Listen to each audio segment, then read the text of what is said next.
श्रीराम जय जय राम। श्रीराम जय राम।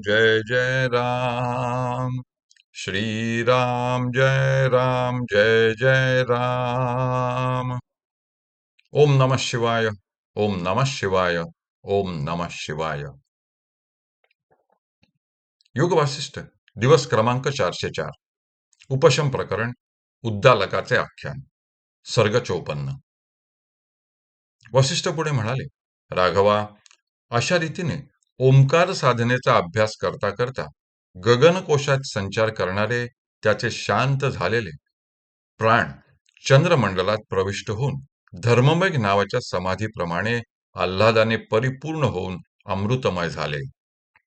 त्या प्राणवायूंची ती अमृतधारा शंकराच्या मस्तकावरून पडणाऱ्या आकाशगंगेप्रमाणे आकाशातून खाली उतरून त्याच्या शरीराच्या अवशिष्ट असलेल्या भस्मावर येऊन पडली. त्यामुळे त्याचे शरीर चतुर्भुज बनले आणि त्याची कांती पूर्ण चंद्रबिंबाप्रमाणे शोभायमान होऊ लागली. अशा रीतीने उद्दालक मुनीचे शरीर नारायणात्मक बनले व त्याचे नेत्र आणि मुखकमल रमणीय आणि तेजस्वी दिसू लागले. त्याच्या अमृतमय प्राणाने त्याचे शरीर ओतप्रोत भरून टाकले. त्याच्या शरीरातील कुंडलिनीला त्या प्राणाने भरून टाकले. सारांश म्हणजे त्याचे शरीर ओंकाराचा उच्चार करीत असता केल्या जाणाऱ्या त्याच्या भावनांमुळे अतिशय निर्मल होऊन समाधीचा अभ्यास करण्याविषयी उन्मुख झाले. त्यानंतर उद्दालक मुनीने पद्मासनात स्थित होऊन आपल्या ज्ञानेंद्रियांना आवरून निर्विकल्प समाधीमध्ये स्थिर होण्यासाठी अभ्यास सुरू केला. प्रथम त्याने आपले मन निर्मल करण्याकरिता आशा, तृष्णा, लोभ इत्यादी विकारांचा प्रादुर्भाव होऊन त्याच्या योगाने बहिर्मुख होणाऱ्या मनाला शांत करण्यासाठी प्राणायामाचा अभ्यास सुरू केला. त्यामुळे त्याचे चंचल प्राणवायू स्थिर झाले. परंतु त्याचे मन संसार चिंतनामुळे निर्विकल्प समाधीच्या स्थितीपासून ओढून नेले जाऊ लागले. अशा रीतीने अधोभागी धावणाऱ्या आपल्या चित्ताला त्याने मागे परतविले आणि आपल्या मनाला समाधी अवस्थेमध्ये निरुद्ध करण्याचा प्रयत्न केला. नंतर त्याने आपले नेत्र अर्धोन्मिलित केले. त्यामुळे त्याच्या प्राणापान वायूंचा प्रवाह सौम्य रीतीने वाहू लागला. तिळातील तेल ज्याप्रमाणे प्रयत्नाने निराळे करतात, त्याप्रमाणे त्याने दृढ प्रयत्नांनी आपली इंद्रिये विषयांपासून परावृत्त केली व त्यांना अंतर्मुख केले.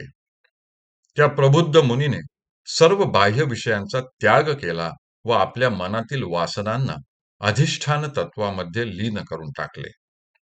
आपल्या पाठीचा कणा ताठ करून त्याने मूलाधाराचा अवरोध केला व अशा रीतीने आपल्या शरीरातील 9 द्वारांमधील वायूचे आकर्षण करून त्यांना आपल्या हृदयात स्थिर केले.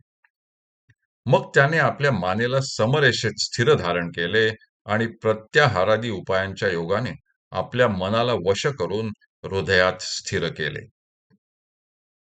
त्यामुळे त्याचे चित्त शरद ऋतूमधील आकाशाप्रमाणे निर्मल व सौम्य दिसू लागले व एखाद्या शांत आणि परिपूर्ण सागराप्रमाणे शोभू लागले. अशा रीतीने चित्त प्रसादामुळे ब्रह्माकार स्थितीप्रत जाऊन पोहोचल्यानंतरही त्याच्या चित्तात मधून मधून विपरीत भावना उदय पावत. परंतु आपल्या ब्रह्माकार वृत्ती प्रवाहाचा विच्छेद करणाऱ्या त्या विकल्पांचा तो तात्काळ निराश करीत असे.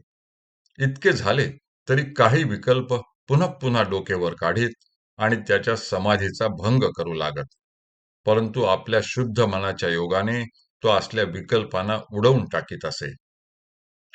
अशा रीतीने सर्व विक्षेपांना छिन्न भिन्न करून टाकल्यानंतर तमोगुणरूपी अंधकाराने आच्छादित झालेला आणि चंचल वृत्तीरूपी काजळाच्या योगाने कलंकित झालेला विवेकरूपी सूर्य त्याला आपल्या हृदयरूपी आकाशामध्ये दिसू लागला.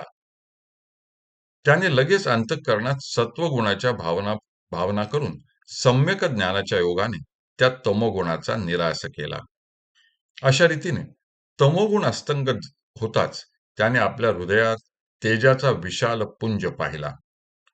परंतु त्याने त्याही भ्रमाचा निराश केला व अधिष्ठान तत्वाच्या दर्शनाने त्या तेजोभ्रमालाही बाधित करून टाकले. सारांश म्हणजे रजोगुणाच्या योगाने समाधी स्थितीतून वारंवार चाळविले गेलेले त्याचे मन अखेरीस गाढ निद्रासुख अनुभवू लागले. परंतु ज्याप्रमाणे सूर्याने रात्रीला क्षीण करावे, त्याप्रमाणे त्याने विवेक प्रबोधाच्या योगाने त्या निद्रेलाही नाहीसे करून टाकले. हरि ओम तत्सत, हरि ओम तत्सत, हरि ओम तत्सत.